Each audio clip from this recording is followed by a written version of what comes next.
اعوذ باللہ من الشیطان الرجیم بسم اللہ الرحمن الرحیم اللہم صلی علی سیدنا محمد وعلی آل سیدنا محمد وبارک وسلم۔ اچھا جی، اہل کتاب کے بارے میں قرآن مجید میں جو بیان ہوا ہے یہ میں آپ کو سناتا ہوں۔ تیسرا سپارہ 15واں رکوع، اللہ پاک فرماتا ہے کہ اہل کتاب میں سے کچھ لوگ امین ہوتے ہیں، یعنی کہ امانت دار ہیں، ٹھیک ہیں، نیک ہیں، اور کچھ لوگ ان میں سے غلط بھی ہوتے ہیں۔ جو غلط ہیں وہ جاہل کا حق کھانے کو اپنا حق سمجھتے ہیں، گناہ نہیں سمجھتے، اور دوسروں کو وہ گمراہ کرتے ہیں۔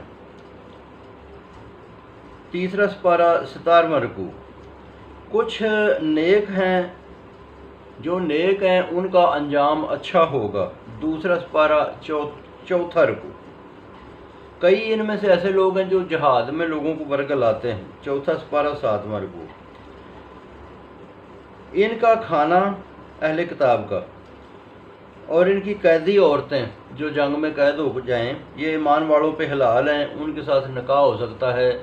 چھٹا سپارہ 4واں رکوع،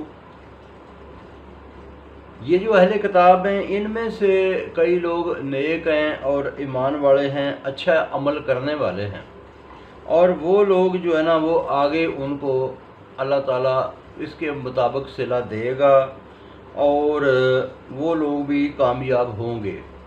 30واں سپارہ 23واں رکوع، تو یہ ہے کہ اہل ایمان میں بھی فرق ہے، یہ اہل کتاب میں بھی فرق ہے، کچھ لوگ ان میں نیک ہوتے ہیں، کچھ لوگ برے ہوتے ہیں، تو برے لوگوں سے بچنا چاہیے۔ نیک لوگوں کے ساتھ جو ہے نا وہ بندہ تعلقات بھی بنا سکتا ہے، ان کے ساتھ جو ہے نا ان سے چیزیں سیکھ سکتا ہے، لے دے سکتا ہے۔ تو بہت شکریہ جی، باقی پھر سناؤں گا۔